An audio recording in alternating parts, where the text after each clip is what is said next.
നീണ്ട വർഷം നമ്മളോടൊപ്പം ആയിരുന്ന ജെയ്മി ബ്രദറിനെ നമ്മളിപ്പോൾ ഓർക്കുകയാണ്.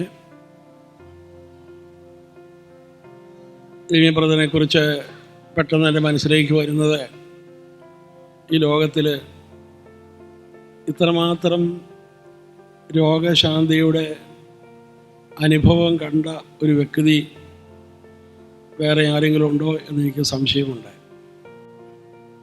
ഇത്രമാത്രം മാനസാന്തരപ്പെട്ട വ്യക്തികളുടെ ജീവിതാനുഭവങ്ങൾ കേട്ട ഒരു വ്യക്തി വേറെ ആരെങ്കിലും ഉണ്ടോ എന്നെനിക്ക് സംശയമുണ്ട്.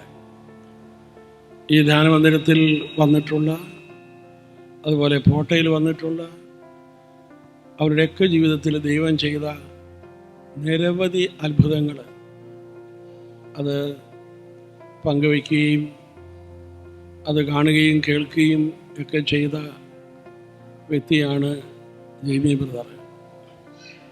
ഒരിക്കൽ അദ്ദേഹം പറഞ്ഞത് ഞാൻ ഓർക്കുന്നു, ഈ ഡിവൈൻ ധ്യാന കേന്ദ്രമാണ് ബൈബിളിലെ ഓരോ വചനവും സത്യമാണ് എന്ന് വിശ്വസിക്കുവാൻ, അത് കണ്ണുകൊണ്ട് കാണാനും ചെവി കൊണ്ട് കേൾക്കുവാനും അനുഭവിക്കുവാനും എനിക്ക് ദൈവം അനുഗ്രഹം തന്നു എന്ന് പറഞ്ഞത് ഞാനിപ്പോൾ അനുസ്മരിക്കുകയാണ്. 1 പത്രോസ് 4:13 നമ്മൾ വായിക്കുന്നു, ഈശോയുടെ പീഡാനുഭവത്തോട് ചേർന്ന് നിൽക്കുന്നതാണ് എൻ്റെ സന്തോഷം എന്ന്.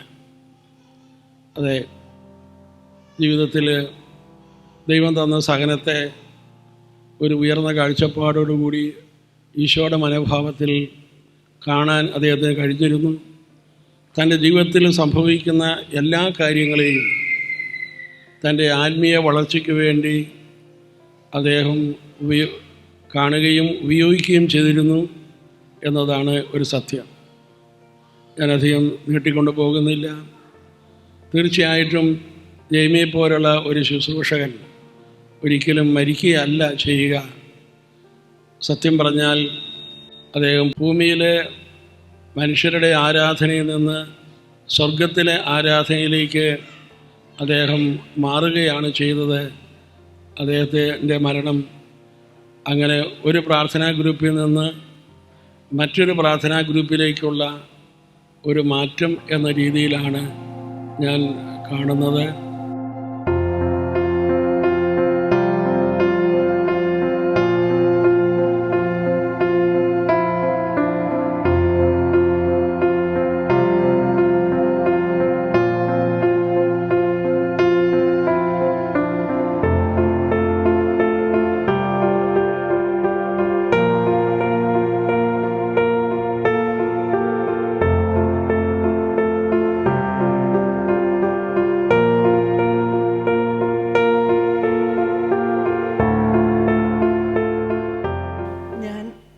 ഒത്തിരി സന്തോഷത്തോടെയും ആത്മീയ ആനന്ദത്തോടെ ഇരിക്കുന്ന ഈ ഡിവൈൻ ധ്യാന മന്ദിരം ഞങ്ങളുടെ കുടുംബത്തോട് കാണിച്ച ഈ വലിയ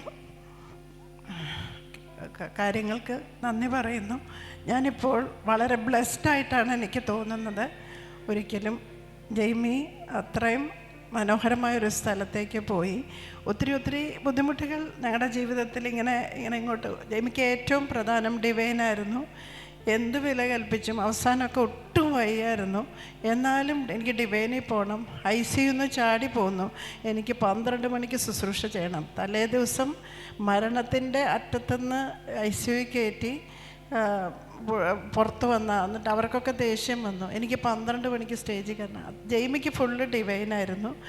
അപ്പം ഇപ്പം എനിക്ക് തോന്നുന്നു ദൈവത്തിൻ്റെ തിരഞ്ഞെടുപ്പായിരുന്നു. അതിനായിട്ട് ദൈവം എന്നെ ഒരു ഉപകരണമാക്കി മാറ്റിയതാണെന്ന് തോന്നുന്നു. പലപ്പോഴും എനിക്ക് തോന്നിയിട്ടുണ്ട്. ആദ്യം കൃപ ഡയാലിസിസ് ചെയ്തിരുന്ന സമയത്ത് എല്ലാ ശുശ്രൂഷകളും കഴിഞ്ഞ് രാത്രി 12 മണിക്ക് ജെയ്മി ഡയാലിസിസിന് സ്ലോട്ട് എടുക്കുകയുള്ളൂ. എന്നിട്ട് രാത്രി ഇവിടുന്ന് PVSC പോവും. ഞാൻ പലപ്പോഴും എൻ്റെ ജീവിതത്തിൽ ഇന്ന് വരെ ഒരു ആശുപത്രിയുടെ തിണ്ണ കിടന്നുറങ്ങിയിട്ടില്ല. പക്ഷെ അന്ന് അവസ്ഥ പോലും എനിക്കുണ്ടായി. രാത്രിയിൽ അവിടെ കിടന്നുറങ്ങി. പിറ്റേ ദിവസം കാലത്തെ 4 മണി 4:30 വീട്ടിലെത്തിയ 5 മണിയാകുമ്പം വീണ്ടും ഡിവൈനിലേക്ക് ഓടും. ജോബിൻ്റെ ഭാര്യ പറഞ്ഞ പോലെ ഞാനും പലപ്പോഴും ചോദിച്ചിട്ടുണ്ട്, എന്തിനാ എന്നിട്ട് എന്ത് കിട്ടിയെന്നൊക്കെ അന്ന് ചോദിച്ചിട്ടുണ്ട്. പക്ഷേ ഇന്ന് എനിക്ക് അഭിമാനമുണ്ട്. ഞാൻ ഈ അച്ഛന്മാരോട് ഒത്തിരി കടപ്പെട്ടിരിക്കുന്നു. എനിക്ക് 9 ബ്രദേഴ്സാണ്.